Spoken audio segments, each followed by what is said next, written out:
সারা পৃথিবীতে যত মানুষ বুঝতে পারছে যে পরিবেশ রক্ষা করা দরকার তার নিজের জন্য এবং ভবিষ্যৎ প্রজন্মের জন্য, তত বেশি কথা হচ্ছে জৈব চাষ নিয়ে। আসলে জৈব চাষ দরকার, কারণ এটি পরিবেশকে রক্ষা করে, স্বাস্থ্যকর খাবার উৎপাদন করে এবং কৃষকদের জন্য লাভজনক।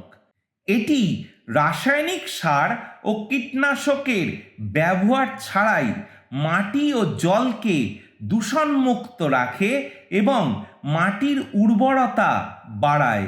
এছাড়াও জৈব পণ্যগুলোর বাজারে উচ্চ চাহিদা রয়েছে, যা কৃষকদের অর্থনৈতিকভাবে লাভবান করে।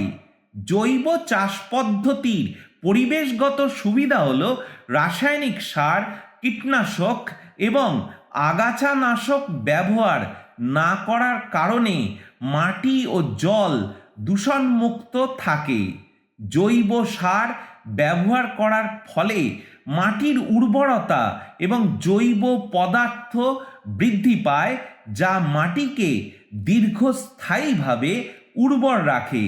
কিছু জৈব ফসল যেমন লেবু এবং নানা ফল অন্যান্য ফসলের চেয়ে বেশি কার্বন শোষণ করতে পারে, যা জলবায়ু পরিবর্তন নিয়ন্ত্রণে সাহায্য করে।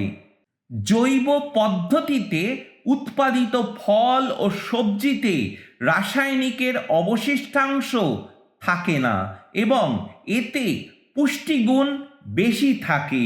কীটনাশক ও রাসায়নিক সারের ব্যবহার না করায় খাবার নিরাপদ হয় এবং স্বাস্থ্য ঝুঁকি কমে। জৈব চাষ পদ্ধতি নিয়ে আসে অর্থনৈতিক সুবিধা। জৈব পণ্যের চাহিদা বিশ্বজুড়ে বৃদ্ধি পাচ্ছে, যার ফলে কৃষকরা ভালো দাম পান এবং বেশি লাভ করতে পারেন।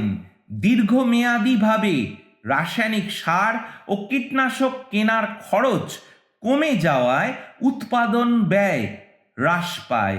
এছাড়াও জৈব চাষ পরিবেশ ও বাস্তুতন্ত্রের ভারসাম্য বজায় রেখে একটি টেকসই কৃষি ব্যবস্থা তৈরি করে।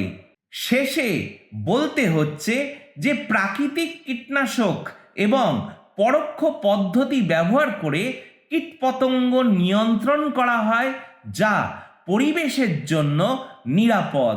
তাই জৈব চাষ পদ্ধতি মানুষের জন্য তো বটেই, এমনকি পরিবেশের জন্য একটি সুখবর, যা আমাদের উচিত সাদরে আমন্ত্রণ জানানো।